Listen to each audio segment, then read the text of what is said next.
ప్రభు యొక్క ఘనమైన నామాన్ని బట్టి ప్రతి ఒక్కరికి వందనాలు చెల్లిస్తూ ఉన్నాను. యెషయా గ్రంథము 33వ అధ్యాయము 2-3 వచనాలు.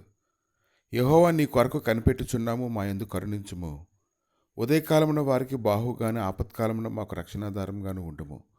మహాఘోషను విని జనములు పారిపోవును, నీవు లేచుటతోనే అన్యజనులు చెదిరిపోవుదురు. ప్రభువు నీ పక్షంగా లేచినప్పుడు ఎవరైనప్పటికీ కూడా వారు పరిగెత్తవలసిందే. ఆయన యొక్క కృప నీకు తోడుగా ఉంచి ప్రతిదినము ఆయన్ని నడిపించి బలపరుస్తున్న విధానాన్ని బట్టి నువ్వు దేవుని అధికంగా స్తుతించినట్లయితే ఎంతో గొప్ప దేవుడి కార్యాన్ని నీ దినాన్ని నువ్వు చూస్తావని నువ్వు తెలుసుకోగలగాలి. ఆయన శాశ్వతమైన సన్నిధి, ఆయన మహాకృప, దాని కొరకు నువ్వు వేడుకుంటూ ఉన్నప్పుడు ఆయన ఖచ్చితంగా నీకు సహాయం చేయవాడే ఉన్నాడు. ఈరోజు పరిస్థితులు ఎలాగున్నప్పటికీ ఆయన సహాయం చేయడానికి ఆయన శక్తిమంతుడే ఉన్నాడు. యుగ సంబంధమైనటువంటి దేవత అనేక ఆటంకాలు కలిగిస్తున్నప్పటికీ, ఈ లోకంలో అనేక రకాలైనటువంటి పరిస్థితులను ఏలుతున్నప్పటికీ ఆయన యొక్క కృప నీకు తోడుగా ఉంటుంది. ఆపత్కాలమున ఆయనకి రక్షణాధారంగా ఉండేటువంటి దేవుడు సన్నిధిలో నువ్వు ప్రార్థన చేసినట్లయితే ఖచ్చితంగా అన్ని విషయాల్లోనూ గొప్ప కార్యాలు ఇది నువ్వు పొందుకుంటావని ప్రభు మాట్లాడుతున్నారు. కాబట్టి ఉదయకాలాన్ని నువ్వు దేని కొరకైతే ఆలోచన చేస్తూ ఉన్నావో దాని విషయంలో నువ్వు గ్రహించుకోగలిగినట్లయితే ఆయన గొప్ప కృప చూపించడానికి ఆయన శక్తిమంతుడు ఉన్నాడు. యెషయా గ్రంథము 33వ అధ్యాయము 10వ వచనం. యెహోవా ఇట్లను కొనుచున్నాడు, ఇప్పుడే లేచుదను, ఇప్పుడే నన్ను గొప్ప చేసుకునేదను, ఇప్పుడే నాకు ఘనత తెచ్చుకునేదను. ఆయన నీ పక్షంగా పని చేయడమే, ఆయన నీ పక్షంగా ఉండి నీకు తోడుగా ఉండి అన్ని విషయాల్లో నీ గొప్ప విజయాన్ని ఇవ్వడమే నీ గొప్ప ఆశీర్వాదం అని ప్రభు అయితే మాట్లాడుతూ ఉన్నారు.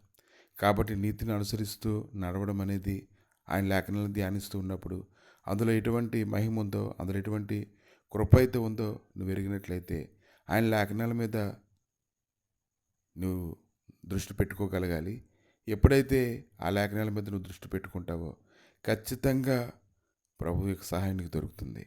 యెషయా గ్రంథము 33వ అధ్యాయము 15-16 వచనాల్లో, నీతిని అనుసరించి నడుచుచు, యథార్థంగా మాట్లాడుచు, నిర్బంధన వలన వచ్చు లాభమును ఉపేక్షించుచు, లంచం పుచ్చుకొనకుండా తమ చేతులను మలుపుకొని, హత్య అన్న మాట వినకుండా చెవులు మూసుకొని, చెడితనం చూడకుండా కన్నులు మూసుకునివాడు ఉన్నత స్థలమును నివసించును.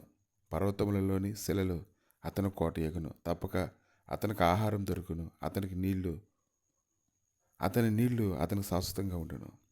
కాబట్టి దినాన ప్రభు అయితే గొప్ప కృపను దయచేస్తూ ఉన్నాడు, గొప్ప సహాయాన్ని అనుగ్రహిస్తూ ఉన్నాడు, బలపరుస్తూ ఉన్నాడు, సహాయాన్ని నిరంతరము నీకు పంపిస్తూనే ఉన్నాడు. కాబట్టి ఆయన ఇప్పుడే లేస్తానంటున్నాడు. సమస్త విషయములన్నిటిలోనూ నేను గొప్ప చేస్తానంటున్నాడు, నేను నిలవబెడతానంటున్నాడు, నేను బలపరుస్తానంటున్నాడు, నీ మార్గములన్నింటిలో ఉండి ఆయన నీకు సహాయం చేస్తానంటున్నాడు. కనుక దేవుడు యోసేపుని ఘనపరచాలనుకున్నప్పుడు కొద్ది కాలం పాటు అతను శ్రమలు అనుభవించినప్పటికీ అతను శాశ్వతమైనటువంటి దీవెనలు అతను పొందుకోవడాన్ని చూస్తూ ఉన్నాం. అతను దేవుని దృష్టికి నిందారహితుడిగా ఉండి అతను యవన కాలంలోనే అతను తను స్థిరపరచుకున్న విధానాన్ని గమనించినప్పుడు అతనికి ఒక ప్రత్యేకమైన పని అప్పగించబడింది.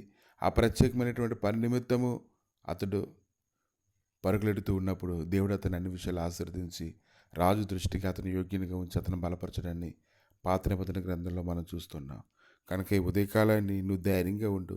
సమస్త కీడులో నుంచి దేవుడు నిన్ను విడిపించి గొప్ప చేసి నిన్ను బలపరచడానికి ఆయన శక్తిమంతుడై ఉన్నాడు.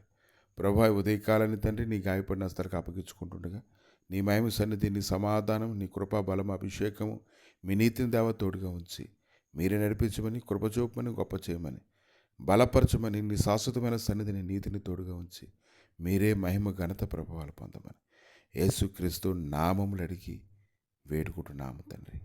ఆమేన్.